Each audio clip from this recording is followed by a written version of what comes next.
예루살렘을 떠나지 말고 내게 들은 바 아버지의 약속하신 것을 기다리라. 요한은 물로 세례를 베풀었으나 너희는 몇 날이 못 되어 성령으로 세례를 받으리라. 십자가 죽음에서 부활하신 예수님은 그의 사랑하는 제자들에게 성령을 선물로 보내실 것을 약속하셨습니다. 이후 성령 충만함을 받은 제자들에 의해 널리 복음이 전해지면서 초대 교회가 세워지게 되었습니다.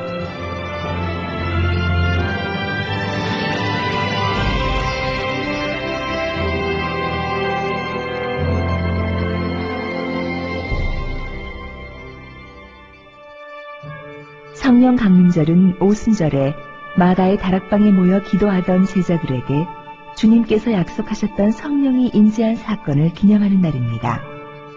이날을 맥추절이라고도 부르는데 히브리어로 샤부오트라고 하며 거두어 수확하는 절기라는 의미를 가지고 있는 유대인들의 추수감사의 날입니다. 고대에는 일반적으로 칠칠절 또는 오순절로 불리기 시작했는데 수확한 보리의 첫 이삭을 하나님께 드리는 초실절부터 7주간의 곡물 추수기가 끝난 다음 날인 50일째 날을 의미합니다. 이날에 유대의 남자들은 예루살렘으로 올라가 추수한 곡식을 하나님께 드리며 풍성한 추수가 가능하도록 은혜를 베풀어 주신 하나님께 감사를 표했습니다.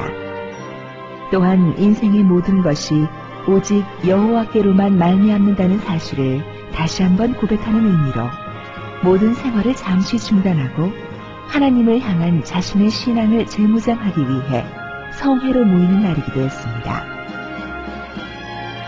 그러나 예수님의 승천 이후 오순절은 성령 강림의 의미로 더 크게 기념되어지고 있습니다. 내가 아버지께 구하겠으니 그가 또 다른 보혜사 성령을 너희에게 주사 영원토록 너희와 함께 있게 하실 것이다. 오순절에 마가의 다락방에 모인 제자들은 성령의 임재를 사모하며 기도하기 시작했고 호련히 하늘로부터 급하고 강한 바람 같은 소리가 온 집안을 가득 채우기 시작하더니 불의 혀같이 갈라지는 것이 각 사람 위에 임하여 모두가 성령의 충만함을 받게 되었습니다. 성령 충만함을 받은 제자들은 성령의 말하게 하심을 따라 각 나라의 방언으로 복음을 증거하기 시작했습니다. 여러분, 하나님께서 마지막 날에 모든 사람에게 성령을 부어주실 것입니다. 죄를 회개하고 예수 그리스도의 이름으로 세례를 받으십시오. 베드로와 11사도들을 통해 복음을 듣게 된 3,000명의 사람들이 그날에 자신의 죄를 회개하며 구원받는 놀라운 역사가 일어났습니다. 예수님을 그리스도로 영접한 사람들은 날마다 성전에 모여 예배하기를 힘쓰면서 자신의 모든 재산과 소유를 팔아 필요한 사람들과 나누고 서로의 물건을 통용하고 떡을 떼며 교제를 나누었는데 이를 통해 초대교회인 예루살렘 교회가 세워지게 되었습니다. 곡식 추수로 감사를 드렸던 오순절이 성령 강림 사건을 통해 구원받은 영혼의 추수를 감사하는 것으로 이어지게 된 것입니다. 중세시대에는 이 날을 기념하기 위해 불의 혀와 같이 임한 성령을 상징하는 붉은 예복 입기, 급하고 강한 바람 소리를 연상시키는 나팔 불기, 성령의 상징인 비둘기 날리기 등의 다양한 행사를 마련하기도 했습니다. 구약의 사람들은 제사장을 통해 간접적으로 하나님을 만날 수 있었고 신약의 사람들은 가까이에서 예수님의 음성을 직접 들을 수 있었습니다. 성령 강림 사건 이후의 사람들은 성령 하나님의 내주하심으로 인해 언제나 우리와 함께 하시는 하나님을 경험할 수 있게 되었습니다. 성령의 오심은 주님을 부인하고 도망쳤던 제자들을 변화시켰을 뿐만 아니라 핍박과 순교를 두려워하지 않고 기쁨으로 말씀을 전파하며 교회를 세우고 열방에서 증인된 삶을 살아가게 하는 능력이 되었습니다. 우리는 오순절을 맞이할 때마다 우리 안에 성령께서 행하신 감격적인 체험을 간증하며 성령님을 기쁘시게 하는 생명력 있는 교회로 삶의 터전에서 정직과 감사를 실천해 나가야 합니다. 은과 금은 내게 없거니와 나사렛 예수 그리스도의 이름으로 걸으라 라고 기도하며 안진뱅이 된 자를 일으켜 하나님께 영광 돌린 베드로, 요한과 같이 우리의 능력이 되시는 성령 안에서 땅끝까지 복음을 전하는 예수 그리스도의 증인된 삶을 살아야 합니다. 오직 성령이 너희에게 임하시면 너희가 권능을 받고 예루살렘과 온 유대와 사마리아와 땅끝까지 이르러 내 증인이 되리라.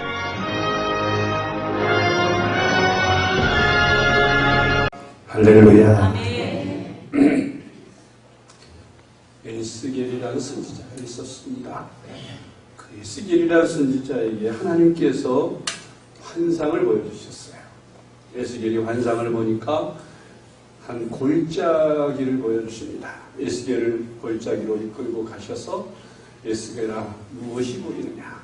에스겔이 골짜기를 보니까 거기에 마른 뼈다귀들이 이곳저곳에 널려 있었습니다. 마른 뼈들을 보나이다. 그랬더니 하나님께서 에스겔에게 그 마른 뼈들에게 명하여 살이 붙고 힘줄이 생기고 그렇게 명령을 해라. 그랬더니 이 에스겔이 하나님께서 명령하시는 대로 그 마른 뼈들을 향해서 여호와께서 명하신다. 살들아 근육들아 다 그 뼈들에게 붙을지어다 하고 명령을 내렸더니 그 마른 뼈다귀들이 으그락 하면서 막 서로 이렇게 짝이 맞아져 가지고 몸의 형체를 이루더니 그 형체들에게 근육이 피고 또 살갗이 피고 살이 입혀져서 그래 가지고 이렇게 사람이 되었습니다. 수많은 사람들이 그 골짜기에 다 뼈들로 맞춰져서 다 누워 있습니다. 사람의 형태는 가졌지만은 그 뼈다귀들에게 살이 입혀지고 근육이 입혀지고 힘줄이 입혀졌지만 움직이지는 못했어요. 생명이 없었습니다. 그때 하나님께서 또 에스겔에게 말씀하시기를 에스겔아 그 마른 뼈들에게 그 힘살이 펴지고 힘줄이 펴지고 근육이 입혀진 그 마른 뼈들에게 명령하기를 생기가 불어와서 그 뼈들에게 임하라. 그렇게 명령해라. 그랬습니다. 그래서 또 에스겔이 여호와 하나님께서 명하신다. 생기더라. 그 모든 생기를 그 마른 뼈들에게 임하거라 하고 명령을 했더니 생기가 사방에서 불어와서 그 마른 뼈들 속에 사람 속에 전부 코 속으로 슉슉 하고 들어가니까 그들이 생기를 얻어서 생명을 얻고 움직이는 큰 군대가 되었더라 그랬어요. 할렐루야. 에스겔이 환상 가운데 본 이 골짜기의 많은 뼈들은 무엇을 상징하는 것일까요? 그것은 바로 아담 이후에 범죄한 모든 인간들, 죽어있는 인간들을 상징하는 것입니다. 이 죽어있는 인간들, 겉은 살았으나 숨도 쉬고 말도 하고 보기도 하고 듣기도 하며 움직이지만 그러나 그 영혼들은 범죄에서 다 죽어있는 그런 사람들을 말하는 것이라고 했습니다. 그런 죽은 영혼들, 죽은 사람들에게 대해서 하나님께서는 에스겔을 통해서 보여주시는 것이 그들에게 생명을 불어넣고 새로운 삶을 살게 하는 새 생명을 그들에게 넣어주신다는 그 예언인데 이것은 바로 오순절 마가 다락방에서 임하시는 성령을 예언한 것이라고 성경학자들은 다 해석하고 있습니다. 무슨 말씀입니까? 아담 이후에 모든 인간들은 다 범죄하고 타락했습니다. 그래서 하나님과 원수가 되고 마귀의 종이 되어서 불행한 삶을 사는데 하나님께서는 이런 불쌍한 인간들에게 구원을 주시고 은혜를 주시고 풍성한 삶을 살게 하시려고 하나님의 독생자 예수 그리스도를 2000년 전 저 유대 땅에 보내셨고, 그분은 33년 동안 당시 유대 지방 모든 곳에 다니시면서 복음을 증거하셨어요. 당신이 하나님의 아들이심과 또한 당신이 모든 인류의 죄를 사하시고 대속의 제물로 죽게 되며 죽은 지 사흘 만에 다시 부활하고 하늘에 오르시게 될 것을 모든 그때 시대 사람들에게 전하였습니다. 33년 동안, 그것도 공생에는 다 3년 동안 12명의 제자를 부르시고 그 제자들을 가르치시고 훈련하셔서 그들을 기초로 해서 온 세상에 이 하나님의 복음, 온 세상 땅끝까지 이 하나님의 사랑, 모든 누구든지 예수 그리스도를 믿으면 죄사함을 받고 구원함을 받는 이 축복의 말씀을 전파케 하시려고 그들을 3년 동안 훈련하시고, 그리고 예수님은 십자가에 못 박혀 죽으셨던 것입니다. 예수님께서 십자가에서 죽으시겠다는 말씀을 제자들에게 하시니 제자들이 근심과 걱정에 쌓였어요. 지금은 선생님이 계시니까 많은 기사 표적들로 수많은 사람들이 따라오고 우리의 말을 듣지만, 그러나 예수님이 이 세상에서 떠나시면, 우리를 위해서 십자가에 못 박혀 죽으시고 이제 부활승천하셔서 하늘로 올라가시면 우리는 고아와 같이 되지 않겠습니까? 우리는 어떻게 합니까? 그랬어요. 그랬더니 예수님께서 말씀하신 것이, 내가 너희에게 떠나는 것이 오히려 유익이다. 왜 유익이냐? 내가 너희와 함께 있으면 내가 가는 곳, 예루살렘이면 예루살렘, 베들레헴이면 베들레헴, 나사렛이면 나사렛, 그곳밖에, 그곳에 있는 사람들밖에 나를 만날 수 없지만 내가 떠나가면 보혜사 성령, 다시 오실 그분 하나님은 영으로 오셔서 어디든지 계실 수 있는 분, 즉 미국에도 계실 수 있고 동시에 한국에도 계시며 이 시간 일본에도 중국에도 저 인도에도 동시에 계실 수, 세계 각처에 동시에 계실 수 있는 그러한 성령님이 오신다. 보혜사가 오신다. 그 보혜사가 오시면 너희 믿는 모든 사람 한 사람 한 사람이 그 내가 너희들과 한 사람 한 사람 함께하는 것처럼 그 보혜사 성령이 너희 한 사람 한 사람을 친히 만나서 너희와 함께하시며 인도하실 것이다 라고 말씀해 주셨습니다. 할렐루야. 그러니까 내가 떠나는 것이 오히려 너에게 유익이라. 그리고 예수님은 말씀하신 대로 이제 십자가에 못 박혀 죽으실 때에 우리가 아는 대로 모든 예수님의 교훈을 받고 예수님 분명히 그렇게 말씀하셨음에도 그걸 다 잊어먹고 당장 예수님이 잡혀가고 십자가에 못 박히는 그런 현상 앞에서 제자들이 뿔뿔이 다 달아났어요. 예수님이 계실 때는 주님, 나도 주님과 함께 죽겠습니다 하던 제자들이 하나같이 다 주님을 버리고 떠났어요. 도망갔단 말입니다. 우리가 잘 아는 수제자 베드로도 다 굴기 전에 3번 부인하리라는 주님의 예언의 말씀처럼 어린 비자 앞에서, 소녀 앞에서 3번씩이나 예수님을 모른다고 부인을 했습니다. 비겁하기 짝이 없었지요. 베드로는 분명히 장담했을 거예요. 나는 자신 있다. 예수님이 십자가에 못 박힐 때 나도 의리가 있지. 나만 살겠다고 도망 절대로 가지 않고 나도 같이 죽겠다. 그렇게 결심했었을 것입니다. 그런데 그는 그의 결심대로 되지 않았어요. 막상 그렇게 예수님께서 아무 능력 없이 무력하게 잡혀가시는 그 상황 속에서 그러면 날 살려고 도망가고 부인할 수밖에 없었습니다. 그것이 우리 인간들이에요. 우리가 예수를 구주로 믿었어도, 그래 예수님 믿으면 구원받고 풍성한 삶을 살다가 죽어서 영원한 천국에 들어간다는 믿음이 내게 있으면서도, 그러나 이 세상 살아가면서 시시각각으로 유혹해오는 사탄의 미혹을 받아서 넘어집니다. 죄를 집니다. 쓰러집니다. 한때는 그래도 꽤 열심히 주를 섬긴다고 섬기던 사람들이 베드로처럼 감정에 이끌려서 열심을 품고 주를 섬기던 사람들이 그 감정이 식어지니까 또 나태해지고 게을러지고 세상 밖으로 나가서 세상 사람들 같이 죄를 범하고 사는 연약한 우리 인간의 모습들입니다. 그게 바로 마른 피와 같은 우리 모습인 것입니다. 그런데 그 마른 뼈들에게 하나님께서 근육과 살을 붙여주시고 생기를 불어넣어 주셔서 생동감 있고 살아 움직이는 군대를 만드신 것처럼 하나님께서 무력하고 힘이 없는 우리들에게, 그리스도인들에게 잘 믿을 수 있도록, 결심한 대로 신앙생활을 잘 할 수 있도록 하나님께서 권능과 능력을 부어주신다고 했어요. 사실 저나 여러분이나 마음은 원이로되 육신이 약하다는 핑계를 많이 대지요. 베드로 이야기가 그의 이야기만은 아니고 사도들의 이야기가 그들의 이야기만이 아니라 우리도 믿음이 약해져서 연약해질 때는 넘어지고 실수하고 범죄하지 않습니까? 그리고는 자책하는 거죠. 나는 왜 이 모양 이 꼴일까?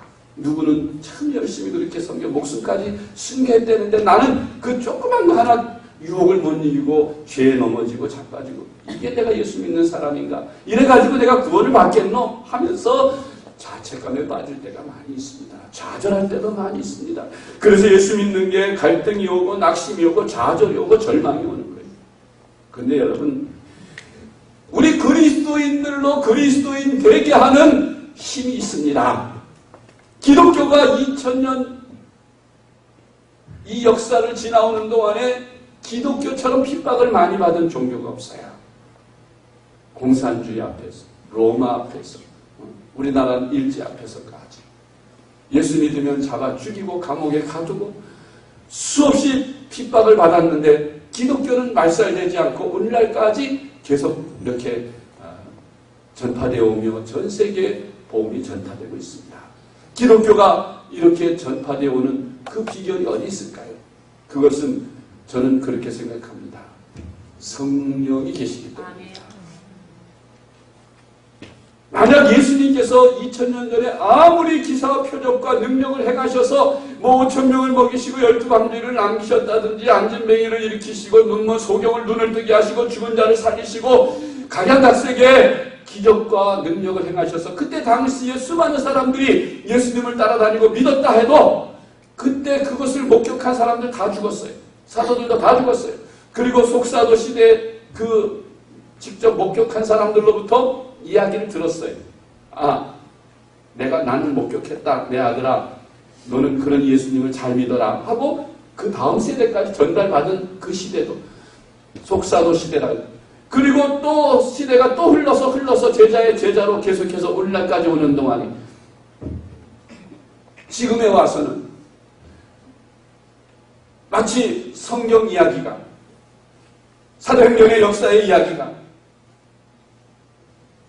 삼국지의 이야기와 무엇이 다르겠느냐. 구약 성경에 모세의 기적과 같은 많은 사역들, 그러한 이야기들이 삼국지와 무엇이 다르겠느냐. 그런데 성경을 성경되게 하는 것이 있습니다. 바로 성령이십니다. 할렐루야. 오늘 우리가 읽은 말씀 가운데서도 성령께서 오시면 생각나게 하시고 가르친 것을 깨닫게 하시고 알게 하신다고 했어요. 그 성령님이 우리에게 임하실 때 성경 말씀이 2000년 전, 4000년 전에 기록된 성경일지라도 그 성경이 하나님의 말씀임을 믿도록 성령께서 역사해 주신다는 말씀입니다. 할렐루야. 그러니까 우리가 부활이 옛날 2000년 전의 역사만 아니라 그 부활을 오늘의 나의 부활로 믿게 하는 것이 성령님이 아니겠어요? 예수 그리스도의 십자가가 2000년 전에 일어난 사건이지만 오늘 나의 죄를 위해서 예수님이 십자가에 못 박혀 죽으셨다는 걸 믿게 하는 분이 성령님이 아니십니까?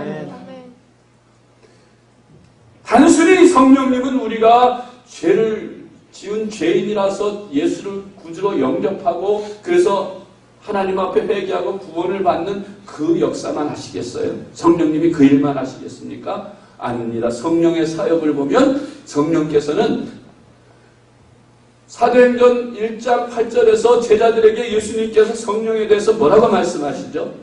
너희는 예루살렘을 떠나지 말고 성령이 덧입히기까지 너희는 예루살렘을 떠나지 말고 기다려라. 아버지께서 약속하신 보혜사 성령을 기다려라. 그러면서 하시는 말씀이 뭐예요? 다 같이 시작. 오직 성령이 너희에게 임하시면 너희가 뭘 받고? 권능을 받고 예루살렘과 온 유대와 사마리아 땅끝까지 내 증인이 되리라 하시니라. 뭘 받는다 그랬어요? 권능을 받는다 그랬어요. 여러분, 그 권능이 뭐냐면은 영어로 다이너마이트 하면 아시죠? 폭탄으로 우리가 알고 있는데 이 다이너마이트가 원래는 폭탄으로 제조된 게 아니에요.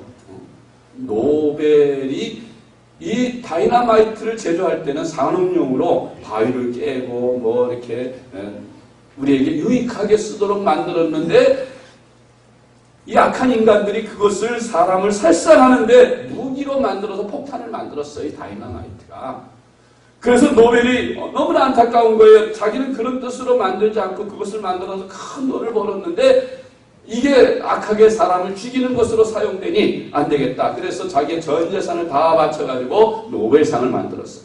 그래서 인류의 발전과 인류의 유익을 위해서 각 분야별로 이렇게 공헌을 한 사람들에게 그렇게 상을 주는 상. 그게 노벨상이, 노벨 과학상도 있고 문학상도 있고 뭐 평화상도 있고 여러 가지 상이 있습니다만은 그런데 그 폭탄이, 그 폭발물이 그 뭐냐면 다이너마이트인데 우리가 사도행전 1장 8절에 나와 있는 오직 성령이 너희에게 임하시면 너희가 권능을 받고 할 때 그것이 듀나미스, 헬라어로 듀나미스다.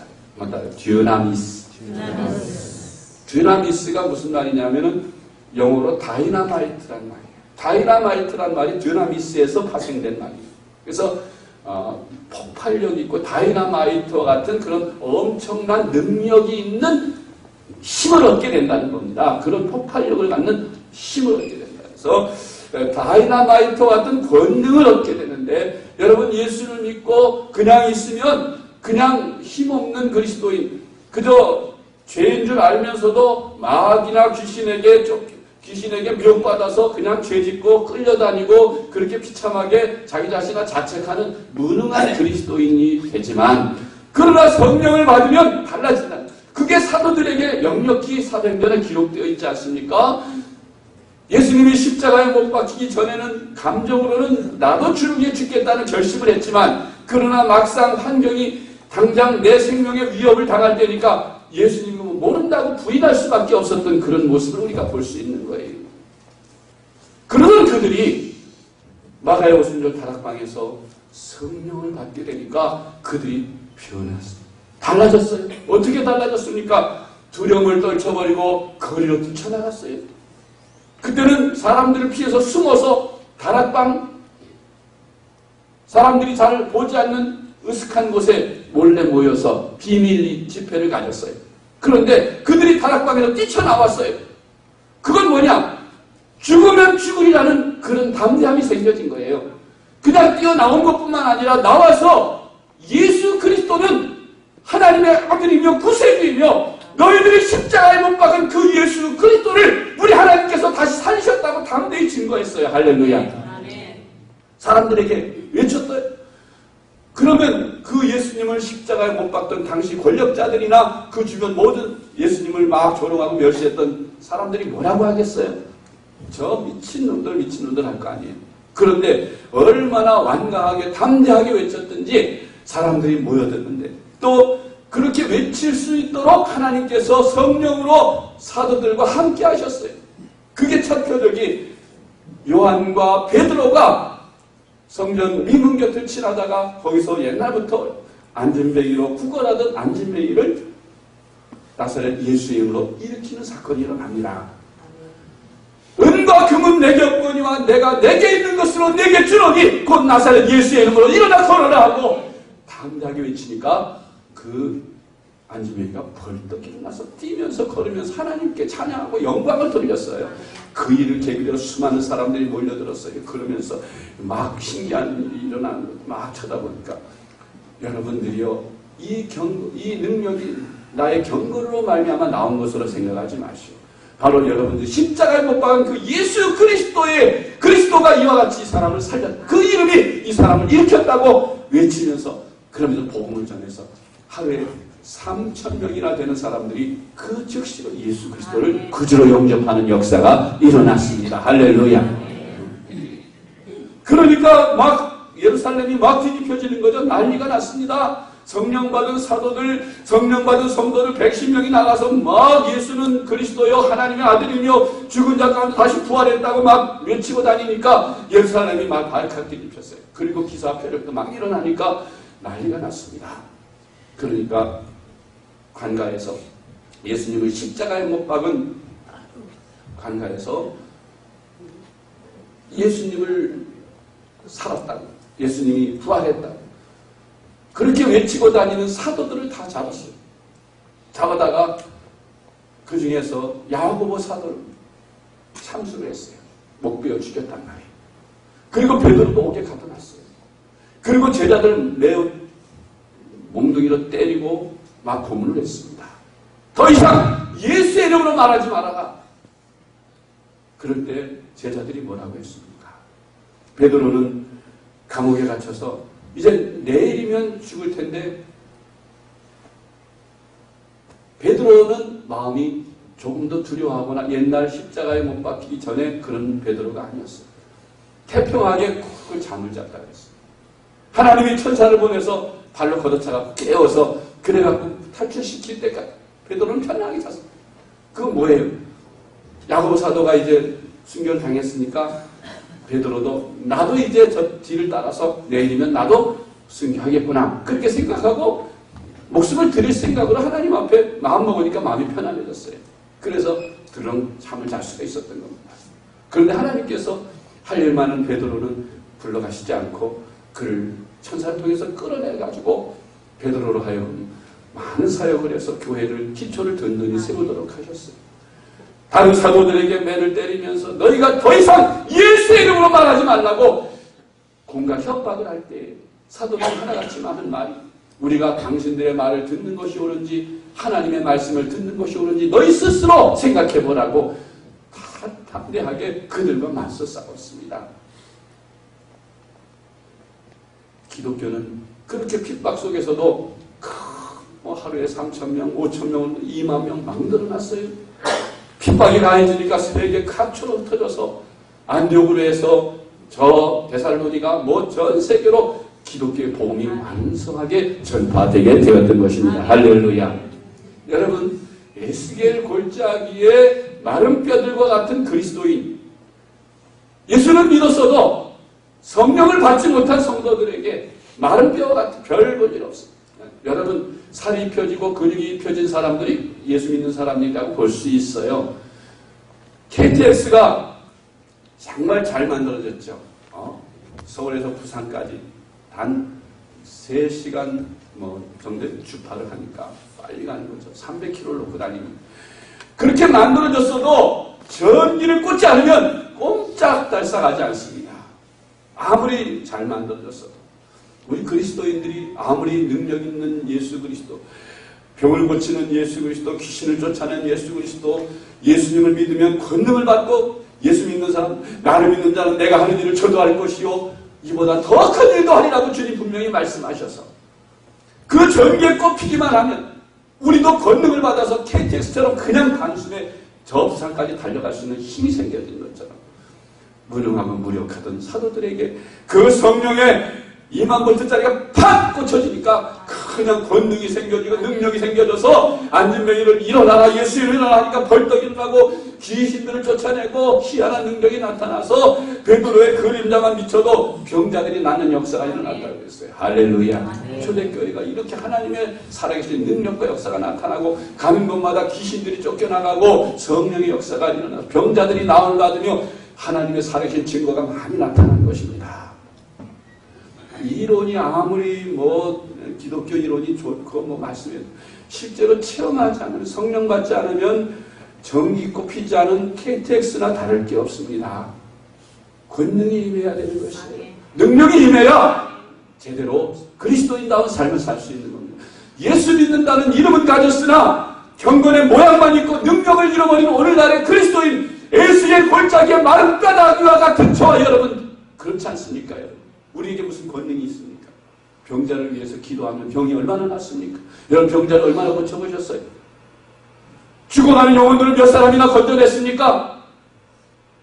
예수 믿으면서 여러분들이 얼마나 달라졌습니까? 귀신들을 얼마나 쫓아냈으며 예수 그리스도의 복음을 얼마나 증인이 되고 그렇게 능력 있고 권세 있게 삽니까? 성령의 능력을 받아야 합니다. 권능을 받아야 합니다. 기독교가 오늘날까지 유지되어 온 것은 이 성령의 능력과 권능으로 유지되어 온 것이에요. 이 시대에 이제 다시 성령의 충만함을 받을 때가 된 줄로 믿습니다. 우리나라도 1907년 처음 기독교가 들어온 초대교회에 성령의 능력이 임해서 얼마나 역사가 일어났어요. 교회가 폭발적으로 부흥했습니다. 1960년대까지 70년대까지 정말 성령운동이 활발하게 일어나서 교회에서 방언 못하는 사람들은 교인 취급도 못 받았어요. 지금 방언하는 건 몇 분이나 됩니까? 오히려 방언한다 그러면 이상하게 보는 시대가 됐어요. 성령의 은사를 병 고치는 사람들이 얼마나 많았어요. 지금 다 쏙 들어요. 능력과 권능이 다 사라져버렸어요. 오히려 그런 거 행하면 이단이라 그러고 막 공격하는 그런 시대가 됐어요. 이제는 다시 성령을 충만하게 성경에 있는 그대로 우리가 성령의 능력을 힘입어야 될 줄로 믿습니다. 성령을 충만히 받으면 여러분 사도들이 아니라 예수 믿는 저와 여러분 모두가 다 병자위에 기도한 병이 낫고 귀신들을 명하서 예수를 나가라면 귀신들이 복종하고 기적과 표적이 많이 나타나서 하나님의 살아계심을 증거하고 예수 그리스도 우리들의 주되심을 증거할 수 있는 담대한 그리스도인이 되어야 되지 않겠어요? 예수를 믿는 놈 아는 놈 교회 이름만 걸어놨지 전혀 신앙생활을 엉터리로 하는 그런 신앙생활이 무슨 신앙생활이겠습니까? 마른 뼈다귀에 살이 붙었다고 근육이 붙었다고 해서 무슨 그게 힘이 있어요? 아무 능력이 없지 않습니까? 움직이지도 못하는데 생기를 불어넣어야 돼요. 성령을 불어넣어야 그리스도인다운 삶을 살 수 있습니다. 여러분 이 마지막 시대에 지금 주변의 모든 환경이 그렇게 돌아가죠. 마지막 시대에는 이러이러한 징조가 보이리라고 했는데 기근과 진이 콘콘 처처해서 옛날보다 빈번하게 일어나고 있어요. 지진 소식이 1년에도 얼마나 많이 들립니까? 우리 주변에서. 또 거짓 그리스도인들이 여기저기 있다고 많이 나타나지 않습니까? 이단들이 얼마나 많이 나타나요? 또 사람들의 사랑이 식어지리라고 해요. 불법이 성한다고 했는데 여러분 잘 아시는 대로 이제 매스컴에서도요. 오늘 아침에도 뉴스에 잠깐 보니까 은근히 마치 동성애자 하면 옛날에 부끄러워서 감히 얼굴도 못 내밀고 연예인 하던 사람도 그 동성애라는 거 알고 그렇게 나가버리고 탈퇴할 정도, 홍아무개라는 사람도 그냥 나가버리고 그럴 정도로 이제 그래도 계약시대였었는데 이제는 소수자의 인권이라고 해가지고 뭐 오늘 얘기하니까 13개 국가에서 동성결혼을 허용했다고 그러더라고요. 법적으로. 남자끼리 부부로 인정을 해줘요. 합법적으로 가정을 이룬 혼인신고가 된다는 거예요. 13개 나라에서 선진국들이 그것도. 우리나라도 자꾸 그걸 따라가는 이번에도 인권법 비슷한 그런 법이 통과될 뻔한 거 기독교에서 강력하게 반대를 해가지고 겨우 저지시켰는데 아직도 그걸 그냥 하려고 MBC 같은 그런 언론이 그걸 옹호하면서 기독교를 막 공격하는 거예요.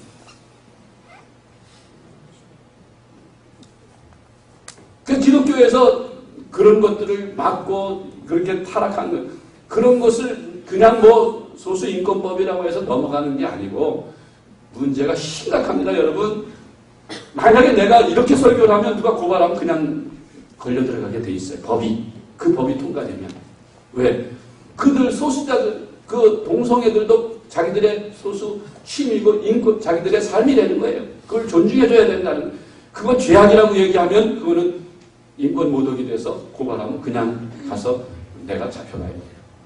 학교에서도 학생들한테 그렇게 가르치지 못하고 성교육을 할 때 미국 같은 나라 그런데 합법적인 나라들은 아이들한테 성교육 가르치면서 성교육하면서 이렇게 성생활 이렇게 하는 거다 가르치는데 남녀 간의 성생활을 가르치는 게 아니라 남자끼리 하는 여자끼리 하는 그런 성생활도 이런 섹스도 있다 하고 가르쳐야 된다는 겁니다.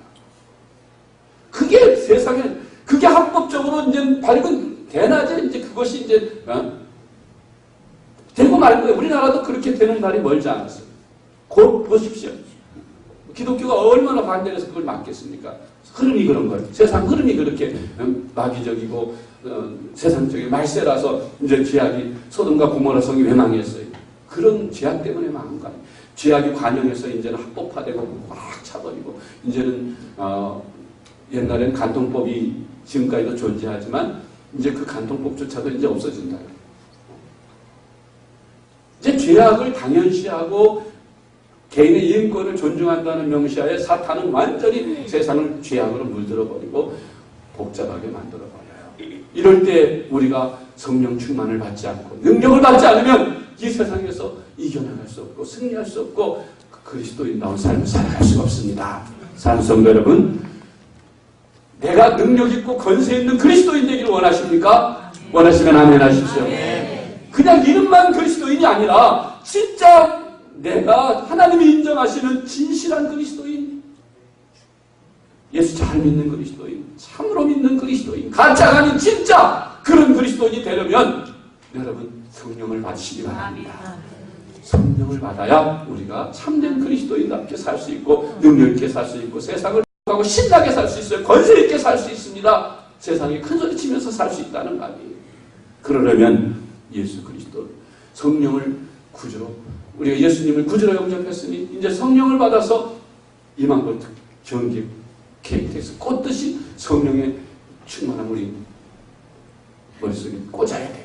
그래야 뜨거워져서 우리가 그리스도인답게 담대하게 어떤 유혹이 와도 핍박이 와도 다 이겨낼 수 있고 오히려 죽어가는 사람들을 건져내면서 생명줄을 던질 수가 있게 되는 것입니다. 할렐루야. 여러분, 우리 생명샘교회 시작으로 말미암아 우리 주변에 화도읍이 살고 남양주시가 살고 우리 경기도가 살고 대한민국이 살고 전 세계까지 영향을 미치는 그런 우리 생명샘교회가 될 수 있기를 바랍니다.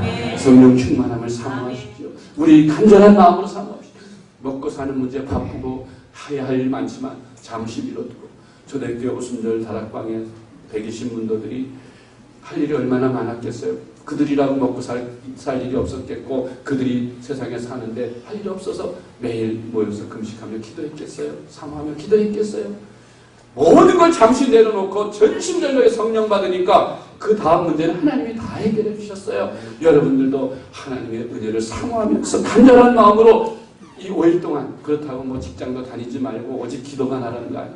낮에는 직장 생활 하십시오. 네. 새벽에 좀 일찍 일어나서 또 밤에 퇴근해서 교회 와서 모여서 오순절 다락방에 간절히 기도한 것처럼 우리도 모여서 기도하는 겁니다. 성령 달라고 간절한 마음으로 기도하는 겁니다. 집회를 하면서 뜨겁게 찬송하고 기도하고 회개하고 성령이 임하실 때 미스바 같이 역사가 일어날 줄로 믿습니다. 마가의 오순절 다락방에 성령이 임하신 것처럼 우리 교회도 임할 줄로 믿습니다. 이러한 역사들이 이제 매일매일 말씀 속에서 새벽마다 밤마다 전해질 것이에요. 여러분 새벽에 힘을 내십시다. 서로 권면하고 힘을 얻어서 내가 하는 것은 한계가 있지만 나는 할 수 없지만 그러나 성령이 내게 임하시면 구두닦기 배운 것도 별로 없는 불황무식한 사람이 전 세계 수십만 명을 전도하고 예수 믿게 하는 대전도자로 하나님 바꿔놓으십니다. 하나님이 성령이 하시면 여러분도 권능을 받고 능력 있는 그리스도인이 될 수 있습니다. 다 같이 따라해 보십시다. 나도 성령 받으면 할 수 있다. 나도 성령 받으면 축복받는 사람이 될 수 있다. 나도 성령 받으면 능력 있는 사람이 될 수 있다. 성령 받자. 여러분들에게 내일부터 성령 받기 위해 기도합시다. 할렐루야.